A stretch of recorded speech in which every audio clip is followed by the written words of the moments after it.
উপরে যখন নির্যাতন হয় তখন রাহুল গান্ধী কোথায় থাকে? রাহুল গান্ধীকে আমরা বলতে চাই,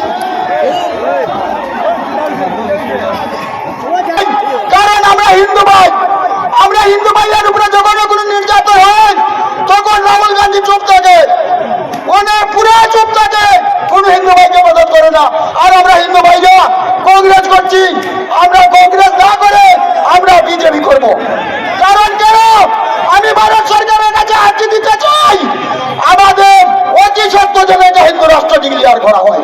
আমি দেশের প্রধানমন্ত্রীর কাছে রিকোয়েস্ট করি অতি সত্য যেন আমাদের এটা হিন্দু রাষ্ট্র করা হয়।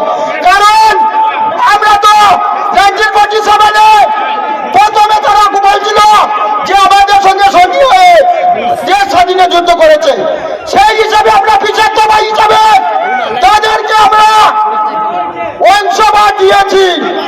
কিন্তু 71-এর আরেকটা ধরুন আমাদের এখানে আছে যে তোমার মাইনরিটি তুমি নিয়ে নাও আর তোমার বাজেট কিন্তু বাংলা হিন্দু ভাইরাকে তুমি এনে নাও। কিন্তু আমরা এটা বলতে চাই, আমরা কিন্তু কাপুরুষ নই।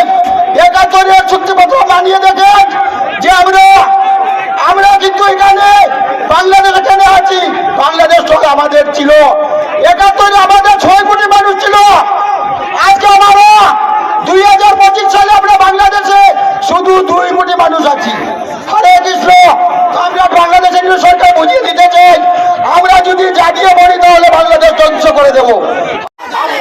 বিচার চাই, বিচার চাই। মাধ্যমে আমরা বাংলাদেশের ইংলিশ সরকারকে উচ্ছেদ করে দিতে চান। বাংলাদেশে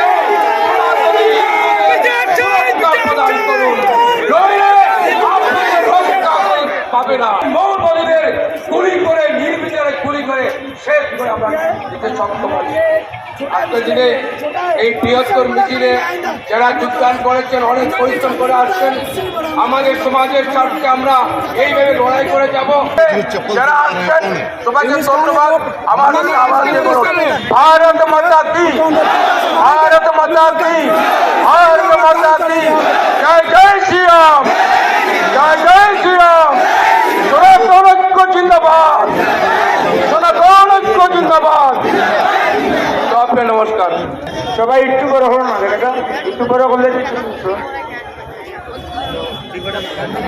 বন্ধুগণ, আমরা সবাই একত্রিত হয়েছি হিন্দুদের স্বার্থে। আমরা হিন্দুদের গৌরব, যুবক ভাইদের প্রাণ, হিন্দুদের নয়নমণি, হিন্দুদের একমাত্র যোদ্ধা।